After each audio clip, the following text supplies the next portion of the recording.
Marc, chapitre 7. Les pharisiens et quelques scribes venus de Jérusalem s'assemblèrent auprès de Jésus.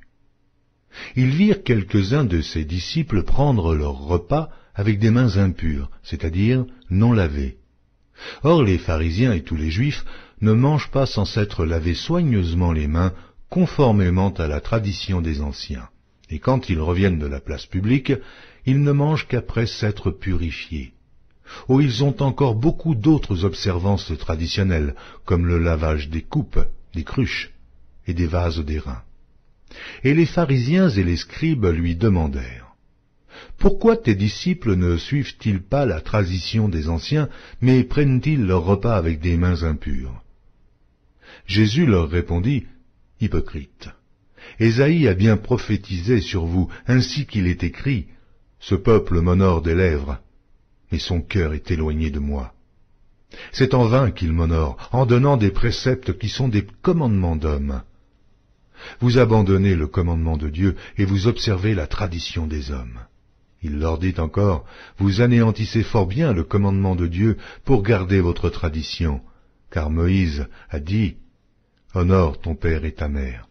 Et celui qui maudira son père ou sa mère sera puni de mort. Mais vous, vous dites : si un homme dit à son père ou à sa mère : ce dont j'aurais pu t'assister est corban, c'est-à-dire une offrande à Dieu, vous ne le laissez plus rien faire pour son père ou pour sa mère, annulant ainsi la parole de Dieu par votre tradition que vous avez établie, et vous faites beaucoup d'autres choses semblables. » Ensuite, ayant de nouveau appelé la foule à lui, il lui dit : « Écoutez-moi tous et comprenez.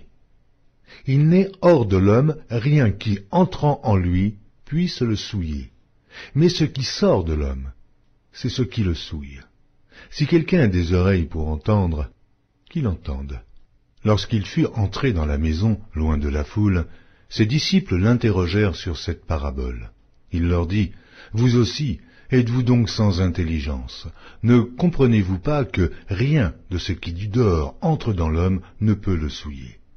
Car cela n'entre pas dans son cœur, mais dans son ventre, puis s'en va dans des lieux secrets, qui purifient tous les aliments. » Il dit encore : « Ce qui sort de l'homme, c'est ce qui souille l'homme. Car c'est du dedans, c'est du cœur des hommes que sortent les mauvaises pensées, les adultères, les impudicités, les meurtres, les vols, les cupidités, les méchancetés, la fraude, le dérèglement, le regard envieux, la calomnie, l'orgueil, la folie. Toutes ces choses sont mauvaises et sortent du dedans et souillent l'homme. » Jésus, étant parti de là, s'en alla dans le territoire de Tyr et de Sidon. Il entra dans une maison désirant que personne ne le sût, mais il ne put rester caché, car une femme, dont la fille était possédée d'un esprit impur, entendit parler de Jésus et vint se jeter à ses pieds. Cette femme était grecque, syro-phénicienne d'origine. Elle le pria de chasser le démon hors de sa fille.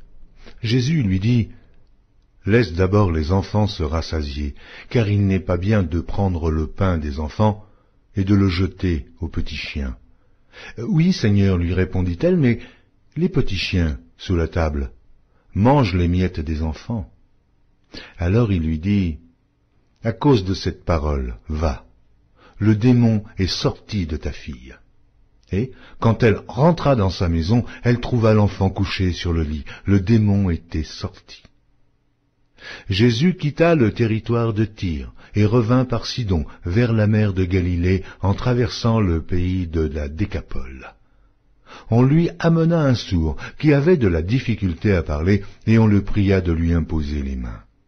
Il le prit à part, loin de la foule, lui mit les doigts dans les oreilles et lui toucha la langue avec sa propre salive. Puis, levant les yeux au ciel, il soupira et dit : « Ephata », c'est-à-dire « Ouvre-toi ». Ainsi ses oreilles s'ouvrirent, sa langue se délia, et il parla très bien. Jésus leur recommanda de n'en parler à personne, mais plus il le leur recommanda, plus ils le publièrent.